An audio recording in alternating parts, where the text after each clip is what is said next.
প্রিয় শিক্ষার্থীবৃন্দ, আশা করি সবাই ভালো আছো। স্বাগত জানাচ্ছি আমার চ্যানেলে। আমি মোহাম্মদ আসিফ ইসলাম, প্রভাষক অর্থনীতি, কুষ্টিয়া সরকারি কলেজ। তো আজকে আমরা আলোচনা করব গুণক কাকে বলে। তো আজকে আমাদের আলোচ্য বিষয় গুণক কাকে বলে, বিনিয়োগ গুণক কী, বিনিয়োগ গুণকের মাধ্যমে জাতীয় আয় কীভাবে বৃদ্ধি করা যায়।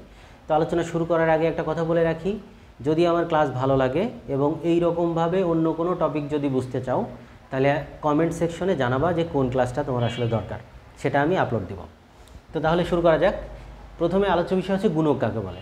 গুণক মানে হচ্ছে কোনো কিছুর গুণিতক, মানে একটা জিনিস কত গুণ হারে বৃদ্ধি পায়। মনে করো 2-এর গুণিতক কত, 2 দুগুণে 4, 4 দুগুণে 8, এরকম গুণ আকারে বাড়াকে গুণক বলা হয়। তো গুণক কথাটা প্রথম ব্যবহার করেছিল RF কাহন 1931 সালে। উনি কর্মসংস্থান গুণক নিয়ে আলোচনা করেছিল। তো আমরা আসলে পড়ব বিনিয়োগ গুণক কাকে বলে। তাহলে গুণক জেনেছি আমরা, এখন বিনিয়োগ গুণক কী। RF কাহনের এই গুণক তত্ত্বটা কেইন্স তার জেনারেল থিওরি বইতে প্রয়োগ করে। এই কেইন্সের যে গুণক তাকে বিনিয়োগ গুণক বলা হয়। তার মানে কেইন্সের গুণকটাই বিনিয়োগ গুণক। তাহলে বিনিয়োগ গুণক কাকে বলে? স্বয়ংভূত বিনিয়োগের পরিবর্তনের ফলে জাতীয় আয়ের যে পরিবর্তন হয় তাকে বিনিয়োগ গুণক বলে।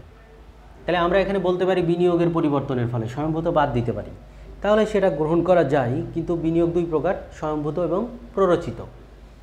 স্বয়ংভূত বিনিয়োগ পরিবর্তন হয় বিনিয়োগ গুণকে, আর প্ররোচিত বিনিয়োগ পরিবর্তন হয় ত্বরণের ক্ষেত্রে। সুতরাং বিনিয়োগের ক্ষেত্রে আমি যদি ঢালাওভাবে বিনিয়োগের কথা বলি, তাহলে সেটা একেবারেই স্পেসিফিকভাবে সঠিক হয় না।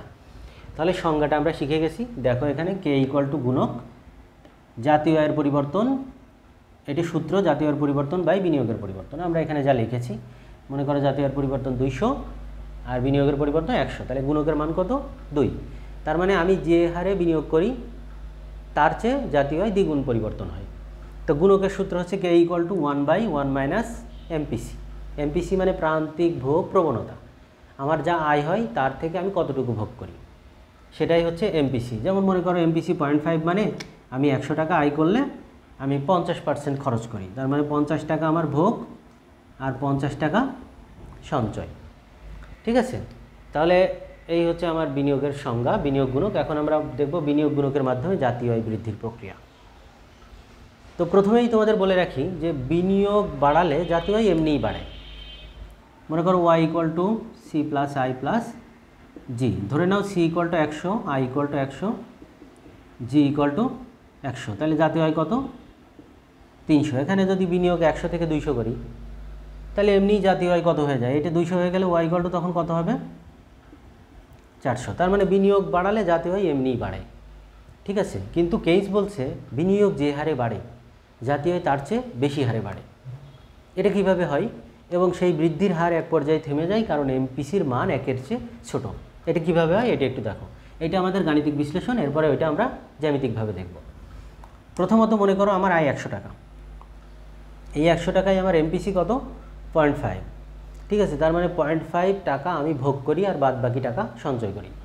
এই যে জাতীয় আয় আমার 100 টাকা হলো, আমার আয় 100, অথবা বিনিয়োগ করলাম আমি, বিনিয়োগের ফলে তো জাতীয় আয় বৃদ্ধি পাই। জাতীয় আয় বৃদ্ধি পেল কত? 100 টাকা। এই যে আয় বৃদ্ধি পেল, আমার বিনিয়োগ মানে বা আমার আয় মানে আরেকজনের ব্যয়। এই 100 টাকা জাতীয় আয় বাড়লো, এর ভিতর মনে করো 50 টাকা আমি খরচ করি, তাহলে এই 50 টাকা আরেকজনের আয়। এই 50 টাকা আরেকজনের আয় মানে তার আয় বেড়ে গেল আরও 50 টাকা। সেই আয়ের ভিতরে তাহলে 100 টাকা, 100 টাকার ভিতরে আমি ভোগ করলাম কত? 50 টাকা। এই 50 টাকার আরেকজনের আয়, সে আবার MPC যেহেতু 0.5, সে কত টাকা ভোগ করবে? 25 টাকা। বাদ বাকি 25 টাকা সঞ্চয় করবে। এই যে ভোগ 25 টাকা, এটা আরেকজনের আয়, তাহলে সে আবার কি করবে? সে আয় থেকে অর্ধেক ভোগ করবে। এইভাবে যোগ করলে কত হবে? 200। তার মানে MPC যদি 0.5 হয়, MPC 0.5 হলে জাতীয় আয় কয় গুণ বাড়ে? 2 গুণ বাড়ে। বিনিয়োগ 100 টাকা মানে জাতীয় আয় 200 টাকা। এইভাবে বিনিয়োগ যে হারে বাড়ে জাতীয় আয় তার চেয়ে বেশি হারে বাড়ে। বিনিয়োগ 100 টাকা বাড়লো, জাতীয় আয় 200 বাড়লো, তার মানে দ্বিগুণ বাড়লো। ঠিক আছে? MPCর মান যত বেশি হবে জাতীয় আয় বৃদ্ধির প্রক্রিয়া তত বেশি হবে। তো এই হচ্ছে বিনিয়োগের মাধ্যমে জাতীয় আয় বৃদ্ধির প্রক্রিয়া।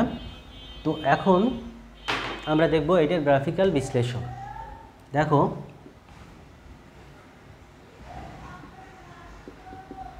এখানে নিচে আমরা নিব হচ্ছে কি নিব, আয় বা জাতীয় আয়, এটা জাতীয় আয় বলবা। আর এখানে নিব ভোগ ও বিনিয়োগ, ভোগ ও বিনিয়োগ, ভোগ ও বিনিয়োগ, এটা ভোগ ও বিনিয়োগ।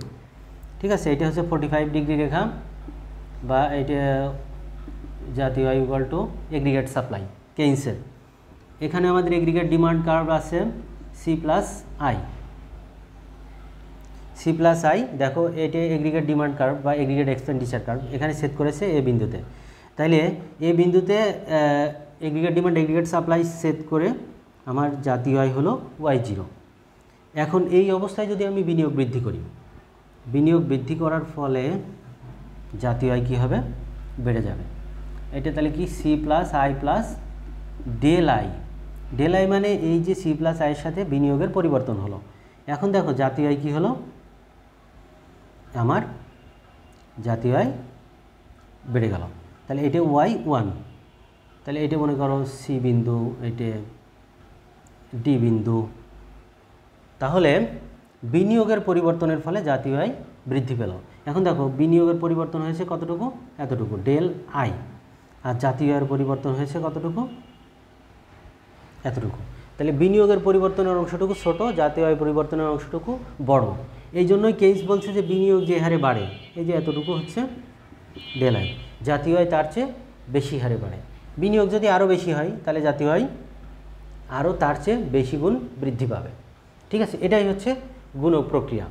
গুণকের মাধ্যমে জাতীয় আয় কয়েক গুণ বৃদ্ধি পায়। তাহলে গুণক যদি আসে তাহলে প্রথমে তুমি একটু ম্যাথমেটিক্যালি বিশ্লেষণ করতে পারো, তারপরে এই চিত্রটা দিয়ে বিবরণ দিয়ে দিলে হয়ে যাবে। তাহলে আজকের মতো এই পর্যন্তই, ধন্যবাদ।